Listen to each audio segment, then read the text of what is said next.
Hello everybody and welcome back to the channel. In today's video, I'm going to show you how you can delete your account on Indeed. So without further ado, let's get started. First things first, you're going to head over to Indeed.com and then from the page, you're just going to log in or make sure that you have created an account. Now, from your homepage or your dashboard, you're going to tap on the profile icon in the top right corner of the screen to reveal the menu, and then from here, you're going to click on Settings. Now, from the Settings page, you're going to head over to the Account Settings tab, and then from the account settings page, you're just going to have to scroll down until you see the close my account right here. So you would usually see it right here. But if you cannot, then that means you have the employer account.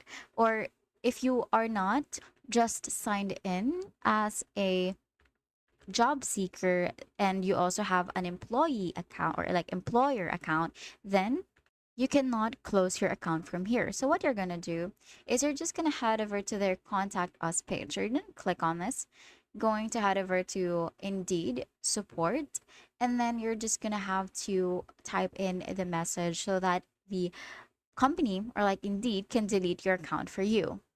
So you're just going to click on Employer Help Center from here. Now you're gonna have to scroll down and then you're just gonna have to answer all of the fields right here. Just gonna make sure that you fill it out. Now you can choose how they can help, like you can um add or like you want to disable your account or delete it. You're gonna add your name, your pronouns, email, company, website, phone, country, language, contact preference, as well as the description of your problem. So you can just add here that you want to close your account.